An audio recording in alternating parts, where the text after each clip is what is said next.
નમસ્કાર, આપ જોઈ રહ્યા છો જનસાક્ષી ન્યૂઝ। નજર કરીએ આજના મુખ્ય સમાચારો પર। અંકલેશ્વર ઔદ્યોગિક વસાહતમાં બેલ કંપનીની બાજુમાં નોટિફાઈડ એરિયા ઓથોરિટીની ડમ્પિંગ સાઇટ આવેલી છે।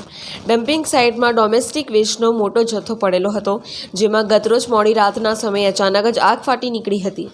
જોત જોતામાં આગે વિકરાળ સ્વરૂપ ધારણ કર્યું હતું, જેના પગલે ધુમાડાના ગોટે ગોટા અને આગના જ્વાળા દૂર દૂર સુધી નજરે પડી રહ્યા હતા।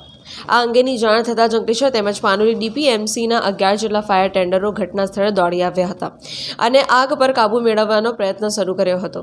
લગભગ 2 થી 2.5 કલાકની જહેમત બાદ આગ ઉપર કાબૂ મેળવાયો હતો। અત્રે ઉલ્લેખનીય છે કે 2 દિવસ અગાઉ ભરૂચ નગર સેવા સદનની કાસદ ગામ નજીક આવેલ હંગામી ડમ્પિંગ સાઇટમાં પણ આગ ફાટી નીકળી હતી।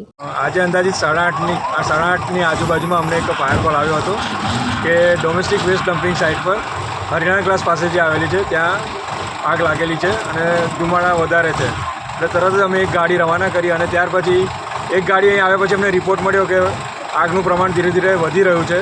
તો એ પ્રમાણે અમે બીજા અન્ય ફાયર ટેન્ડરોની મદદ મોકલી આપી ડીપીએમસી ફાયર સ્ટેશનથી, પણ છતાં એવું લાગ્યું કે કદાચ જો બહારથી બી આપણે બોલાવી લઈએ તો ફરી આપણને આ જો પરિસ્થિતિ વધારે વણશે નહીં, એટલા માટે આપણે તરત જ પાનોલી અને નગરપાલિકાને પણ વિનંતી કરી અને એમના ફાયર ટેન્ડરને બોલાવી લીધા અને એ લોકોએ એકોર્ડિંગલી આપણને સર્વિસ પ્રોવાઈડ કરી છે। હાલ પરિસ્થિતિ સંપૂર્ણ રીતે કાબૂમાં છે, પરંતુ કુલિંગ માટે હજુ થોડો સમય વધારે જશે। તો અમે પણ આ વધુ પરિસ્થિતિ વણશે નહીં એ ધ્યાનમાં રાખી અને કુલિંગ પૂરું કરી અને પછી અહીંથી રજા લઈશું। કેટલા ફાયર બોમ્બની જરૂરિયાત પડી છે?